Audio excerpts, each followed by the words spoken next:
My mother was my father's sugar baby. Every year he would hold her in his arms and promise, "Wait for me. Next year I'll marry you." He said it for 5 years. In the end, he married a woman from his own social circle instead. My mother never got the wedding she dreamed of. After that, she became unstable and cruel. She used me as a way to get my father's attention. "Go, call your father and tell him you're sick. Tell him to come see you." But my father only frowned and yelled at me. "You're already learning to lie from your mother at such a young age? Always haunting me like this. Disgusting." They blamed all the anger they had for each other on me. Later, my father's wife gave birth to a son. He became the perfect husband and father in everyone's eyes. My mother only grew worse. She hit me harder and harder, all just to make my father come look at her once. When I was 7, I fell down the stairs and broke my leg. I begged my mother to take me to the hospital. She slapped me hard across the face. "What are you pretending for? You fall once and suddenly your leg is broken? You're just like your irresponsible father. You were born to make me suffer." My father rushed over, but he only shoved my mother to the floor in irritation. "If you use this little bastard to fake being sick and trick me again, don't expect another cent from me." Their screams and sobs tangled together. I lay on the cold floor, slowly losing consciousness. This time, could they finally stop fighting? The shouting grew louder. My father shoved my mother to the floor. I forced myself through the pain and crawled toward him, grabbing the hem of his pants. "Dad, please stop fighting. I'm okay now." The next second, he kicked me away. My injured leg slammed into the furniture. The pain was so intense my vision went dark. I curled up, trembling on the floor. My father only glanced at me in disgust. "Stop pretending. When have you ever actually been sick? Every time we take you to the hospital, nothing's wrong." He turned to leave.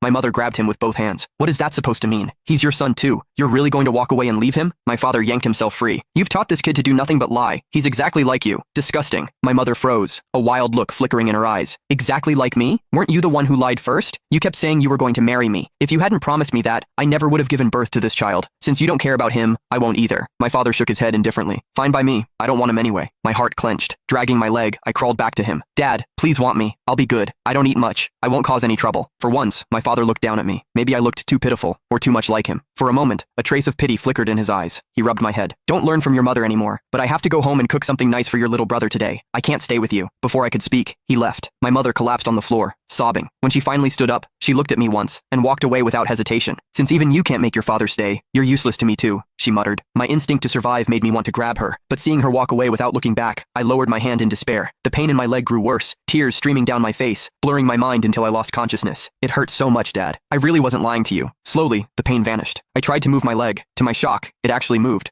But when I turned around, I saw myself curled up on the floor, covered in injuries. That was when I realized I was already dead. I stared at my own body. My pant leg had ridden up, revealing the horrifying injury. Yet I didn't feel scared. Neither Mom nor Dad wanted me. Maybe death was the only way out. At least they wouldn't fight because of me anymore. Before I could look closer, a sudden force pulled me out of the room. When I opened my eyes again, I was watching Dad at the grocery store, picking out a rack of ribs and vegetables. Then he noticed a corner store had stocked a new batch of toy car models. He looked through them carefully, choosing 2 dark green models. A smile tugged at his mouth. "Henry's going to love these." I stared at the toy cars with envy. Ever since I could remember, I had never received a toy. I remembered when Mom took me shopping.